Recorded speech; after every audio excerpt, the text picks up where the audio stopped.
Boa noite a todos. Boa noite. Que a paz de nosso Mestre Jesus nos cubra a todos.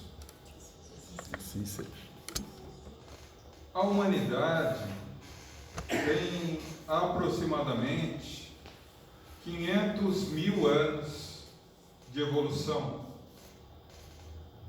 que é exatamente o tempo em que nós, espíritos, começamos a reencarnar em corpos humanos. E ao longo de todo esse período, jamais a humanidade se desenvolveu intelectualmente e tecnologicamente tanto quanto nos últimos 100 anos.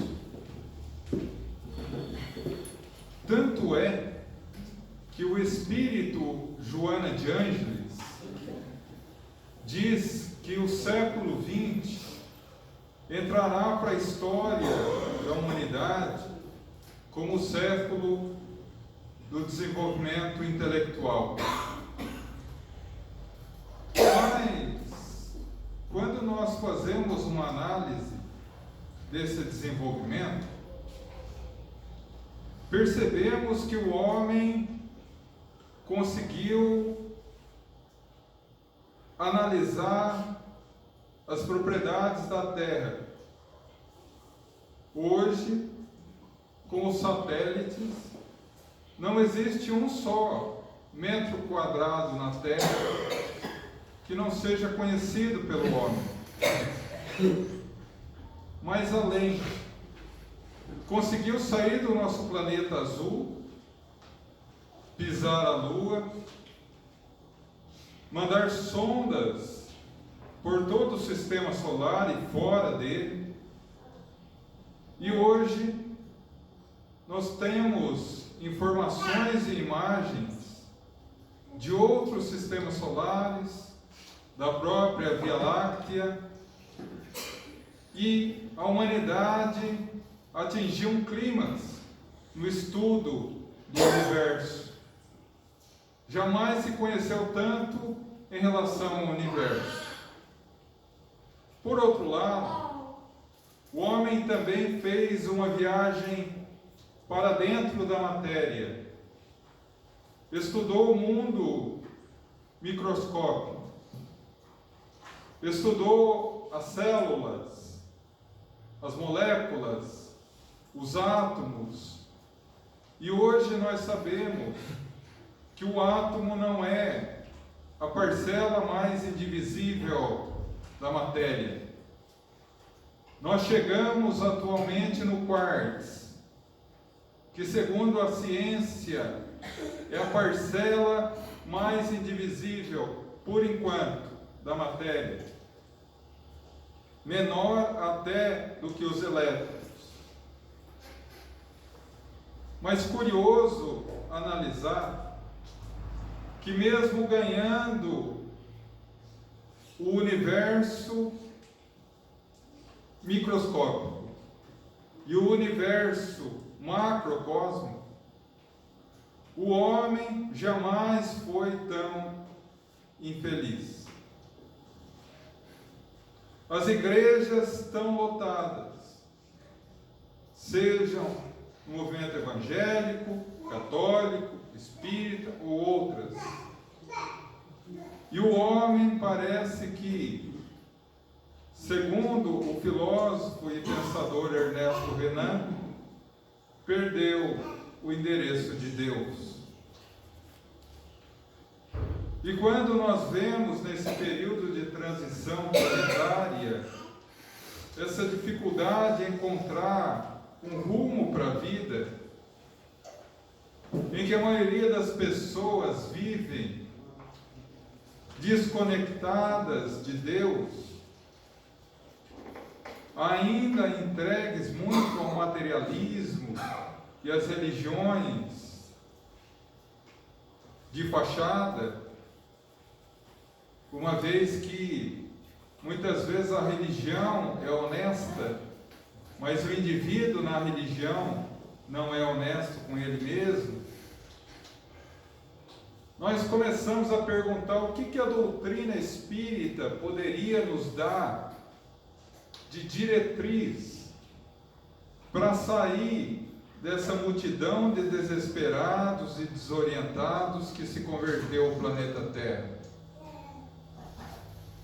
Quando nós abrimos o livro A Gênese, mais propriamente no capítulo 18, nós encontramos lá Kardec analisando a transição planetária e dizendo que no período de transição da Terra,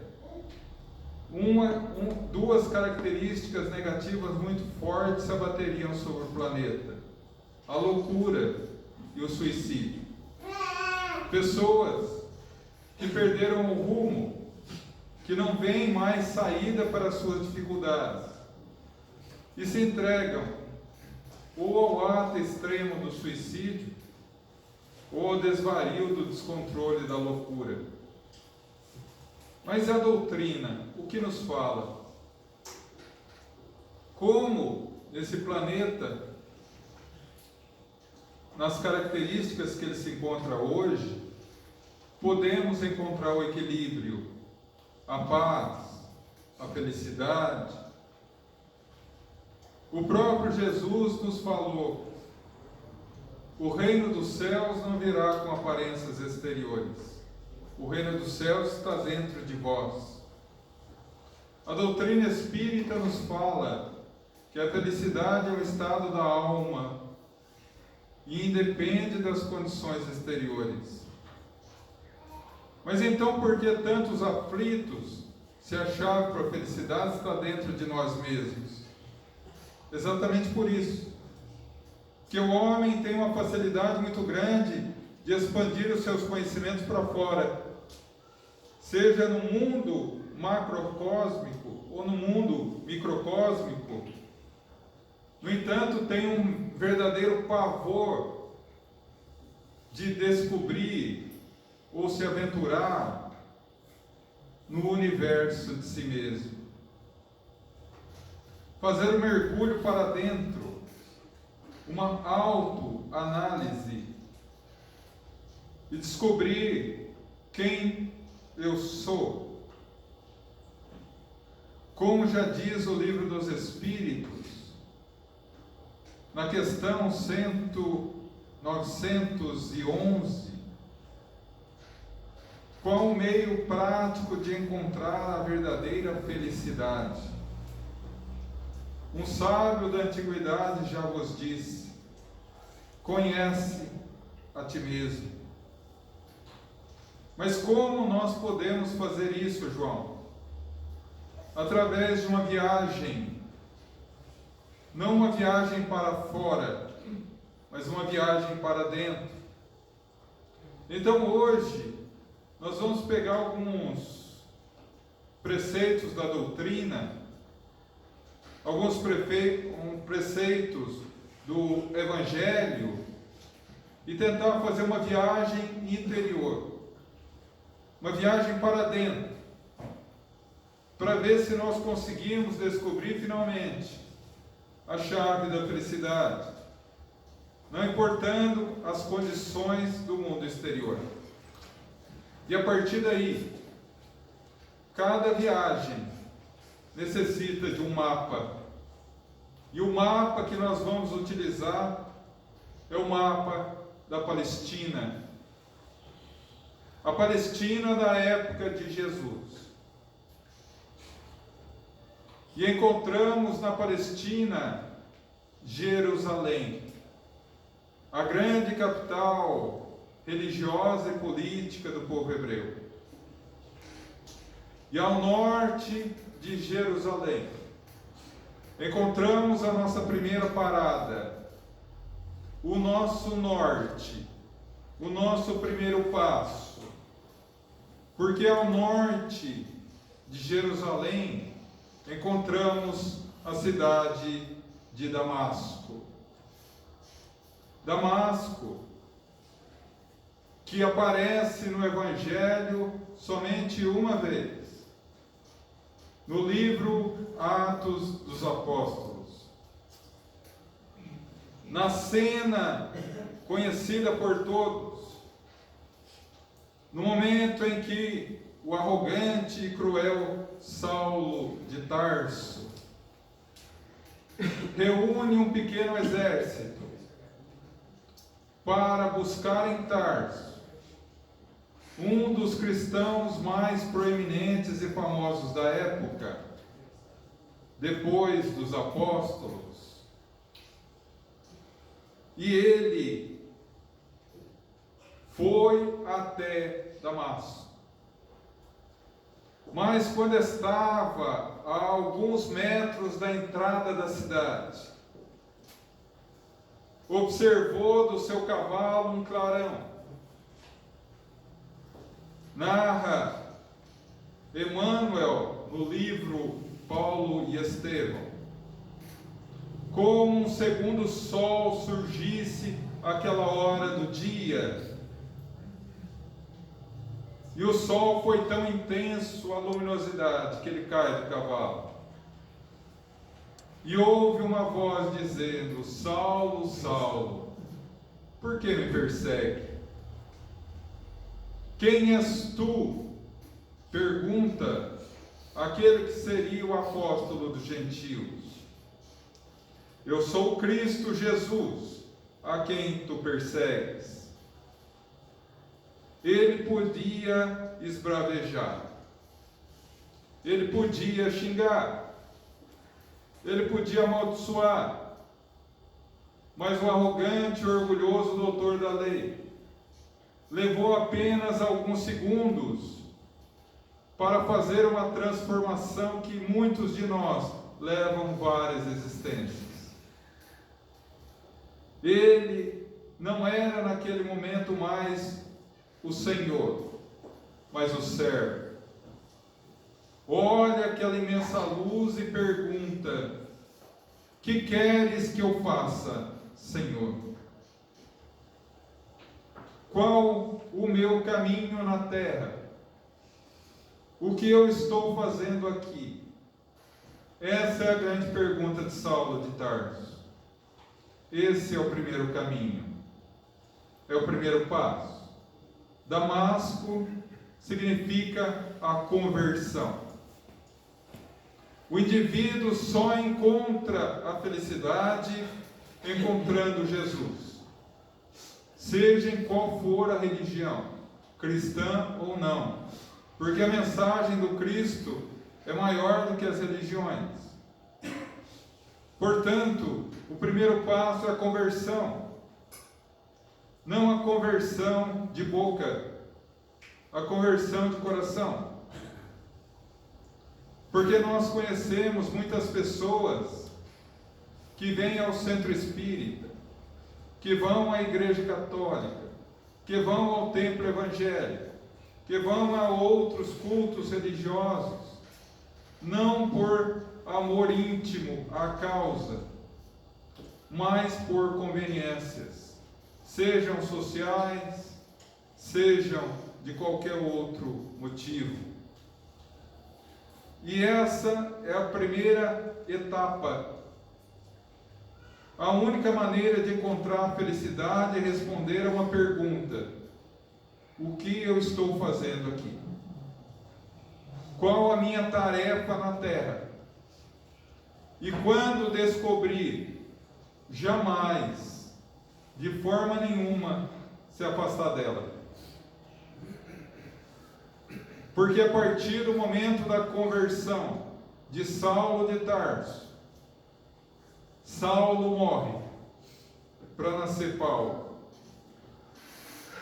que de cruel assassino de cristãos se transforma no maior apóstolo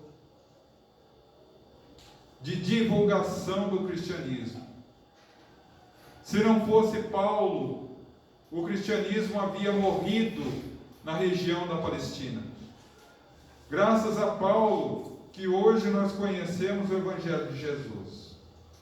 Graças a um homem que soube responder a pergunta: o que eu estou fazendo aqui? Quando as religiões nos convidam cada qual a sua visão do Evangelho, ela necessita de convertidos. Porque às vezes nós vemos o indivíduo frequentar 10, 15, 20 anos uma religião, às vezes a doutrina, e se transforma em católico, evangélico ou outra. O problema não é a outra religião. A dúvida é, mas como ficou 15 anos na doutrina e mudou? Assim como o católico e muda, enfim. E aí a pessoa fala, eu virei católico, eu virei espírita, eu virei evangélico. Mas as religiões não precisam de virados, precisam de convertidos. Porque aquele que se converte à verdade, seja qual for, a do Cristo, pela ótica religiosa que for, ele não sai mais. Então esse é o primeiro momento, a conversão. Quer ser feliz? Descobre qual a sua razão na terra. Mas, se o norte temos Damasco, ao sul de Damasco, encontramos Jerusalém, que aparece dezenas, talvez centenas de vezes no Evangelho.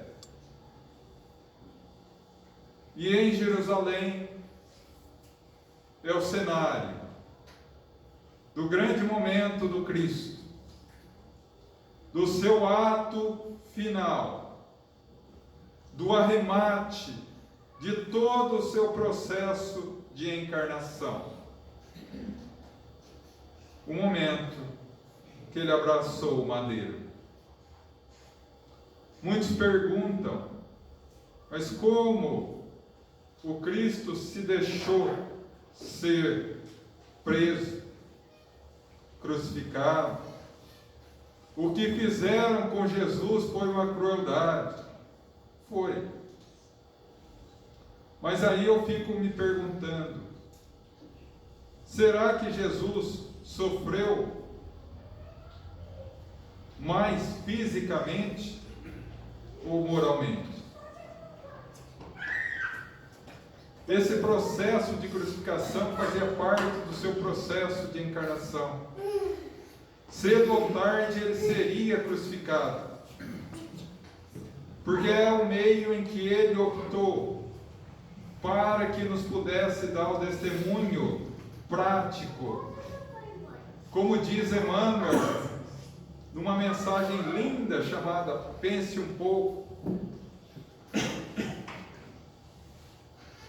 Jesus não é aquele professor que passa a lição e não vive a lição.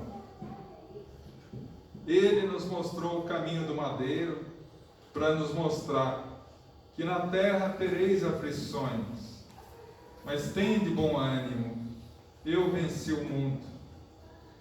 E vocês também podem, dizia o Cristo. Portanto, se Damasco é a conversão, Jerusalém é o testemunho. Uma vez convertido, uma vez descoberto o motivo pelo qual encarnamos, não nos desviamos dele. E advém o segundo passo, o testemunho da nossa fé.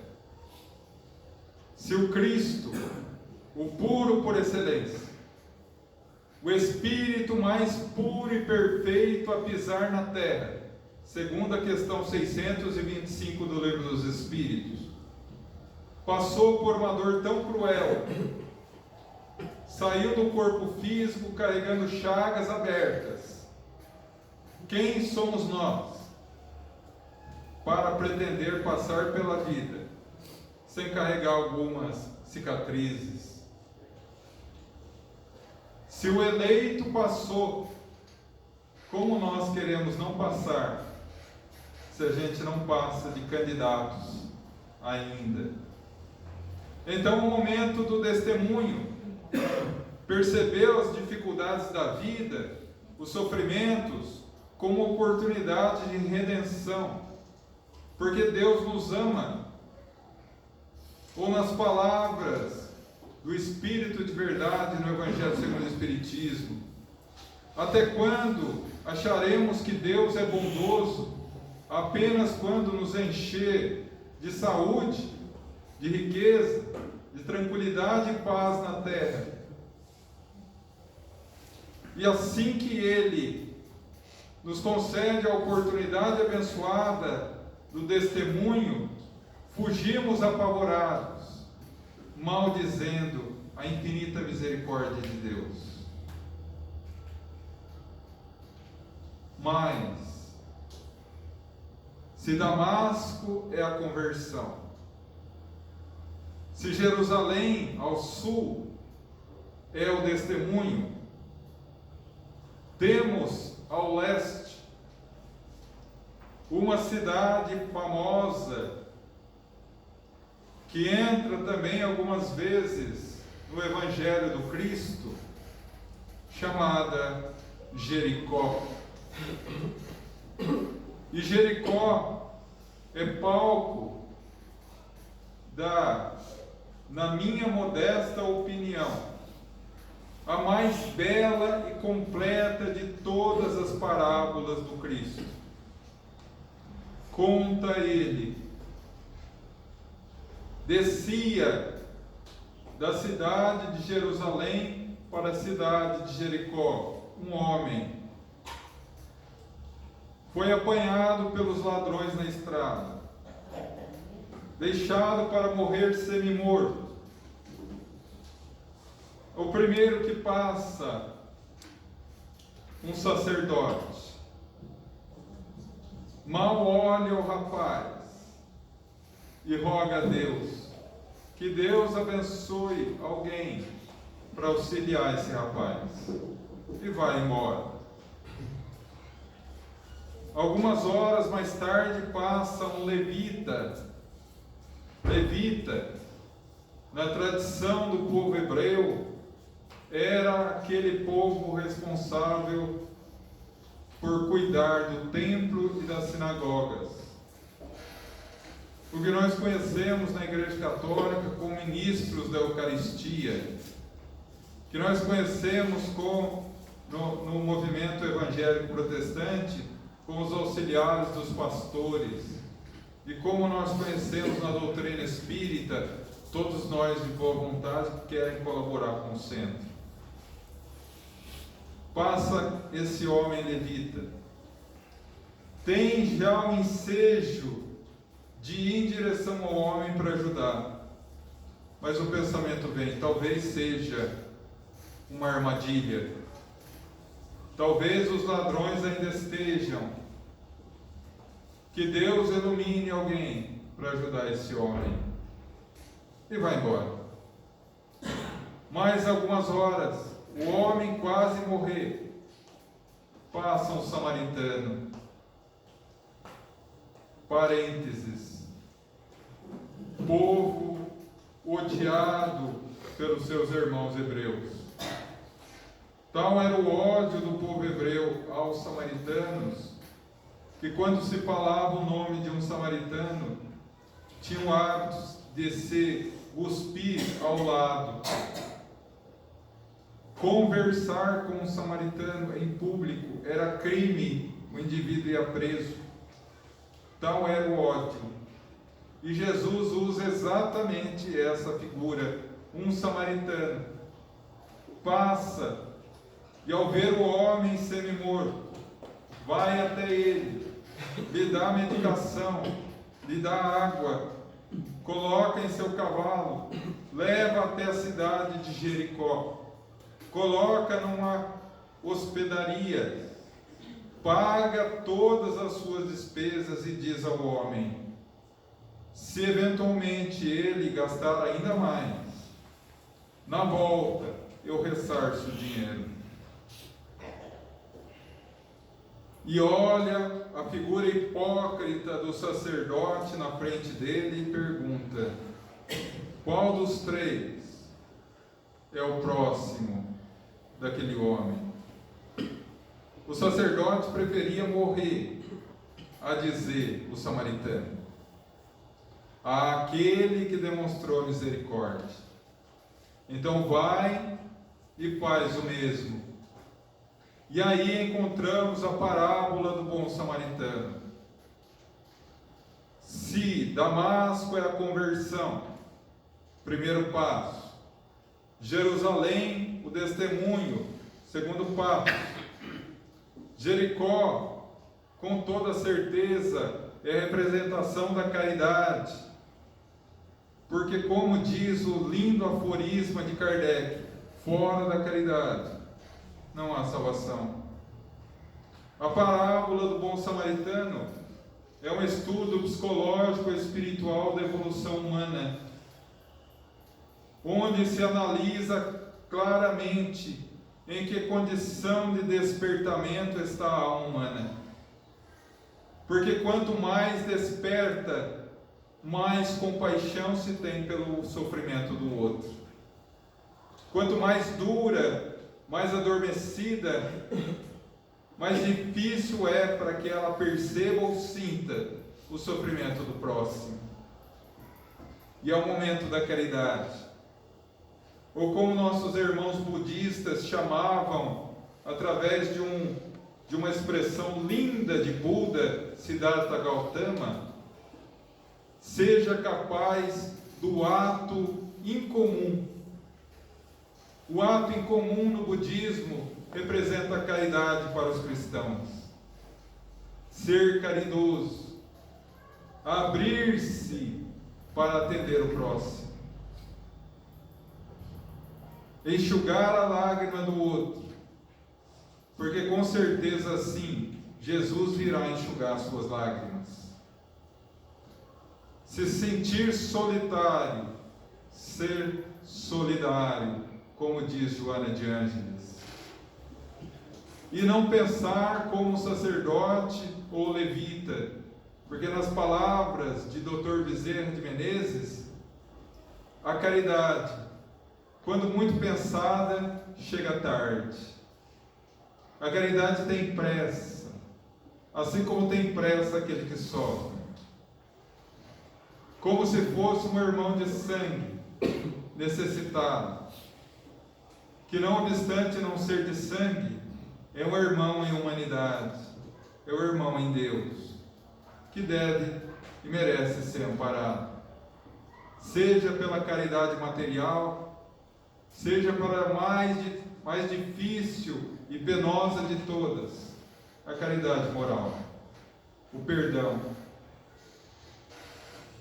O perdão talvez seja o símbolo máximo da caridade, o ato mais alto de desprendimento da alma humana, um sentimento divino que Deus nos permite sentir, o ato de perdoar.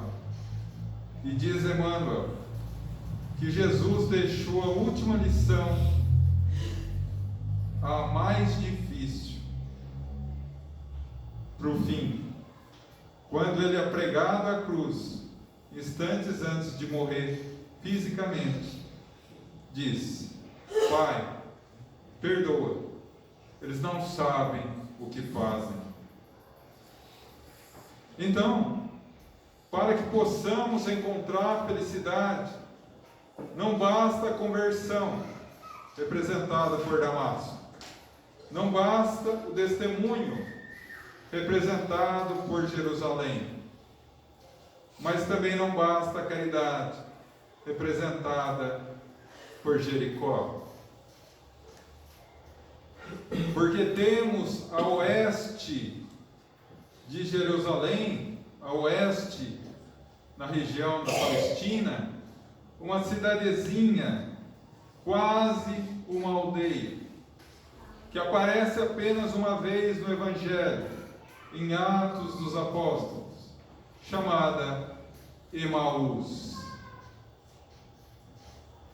Emaús só aparece uma vez, quando, após a crucificação de Jesus, 2 de seus discípulos, Efraim e Benjamim, seguiam a pé de Jerusalém a Emaús. Logo nos primeiros quilômetros, encontram um homem que pede gentilmente a eles que permita a companhia. De que vão conversando, pergunta o estranho homem. Dos fatos que se deram ontem em Jerusalém. Que fatos? A crucificação de Jesus de Nazaré. E o dia transcorreu tranquilo e rápido, uma vez que a conversação estava muito edificante. E ao entardecer a noite, ao chegarem em Emaús, os dois começaram a se habituar com aquele homem simpático e bom. Convidaram-no para ceiar com eles.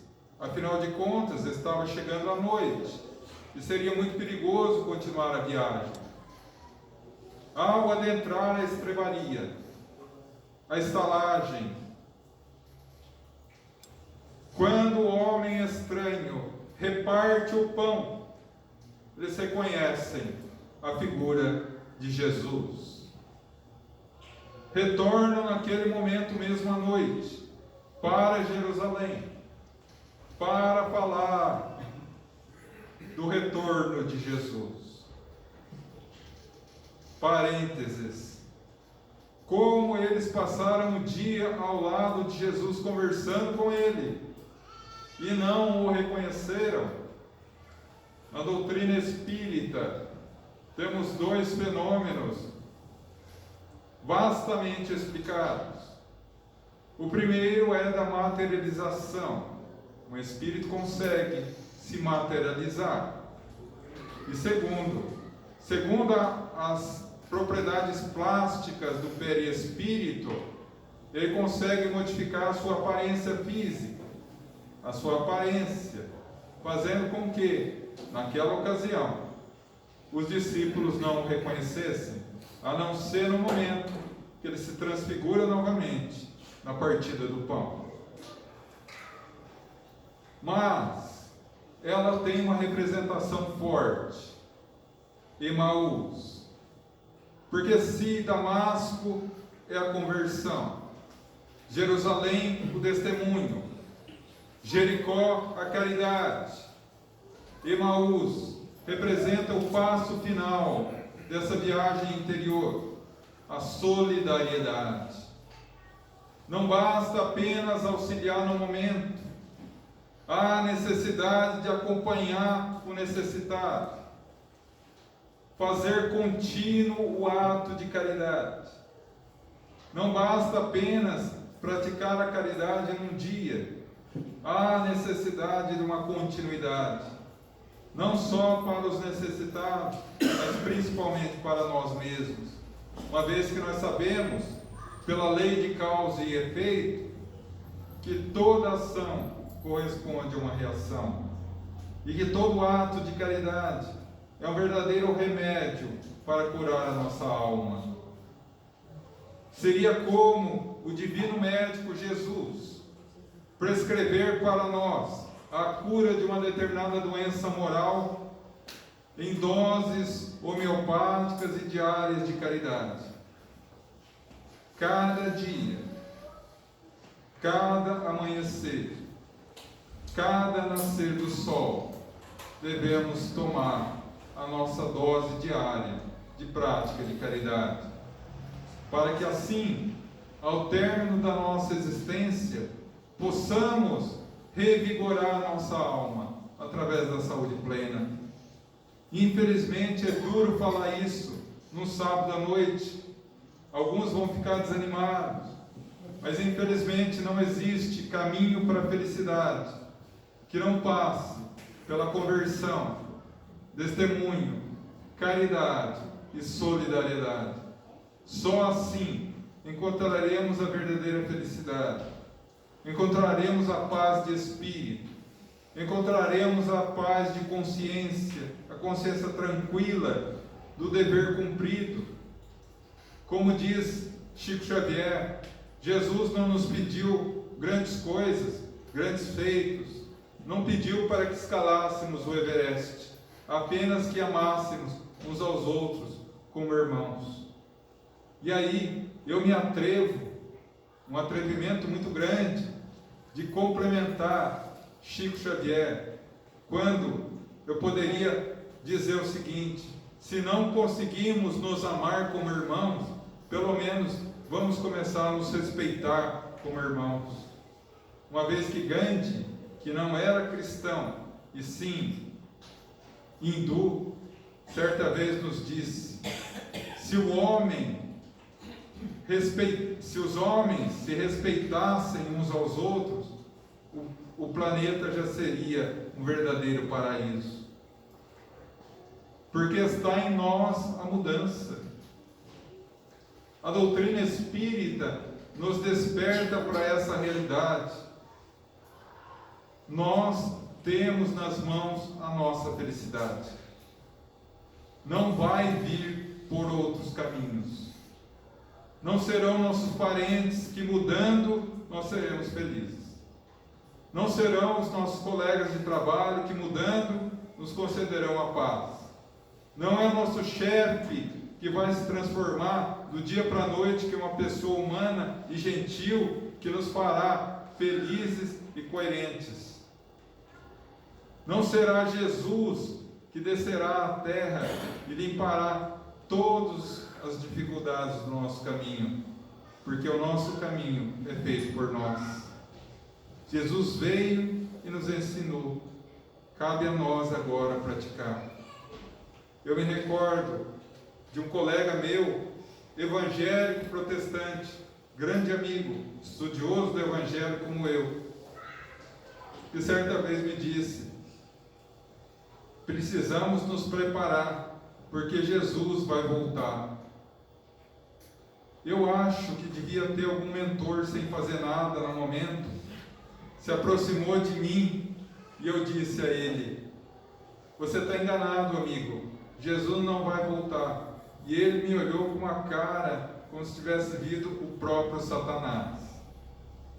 E eu falei para ele, e ele falou: mas por quê? Porque Jesus já veio e nos ensinou o caminho. Agora cabe nós irmos até Ele, através do caminho da prática do bem e da caridade. E é verdade. Quem aqui quer realmente ser feliz? Todos nós. A pergunta não é se queremos ou não ser felizes. A pergunta real é: quem está disposto a trilhar o caminho da felicidade real? Que Deus nos abençoe a todos. Obrigado.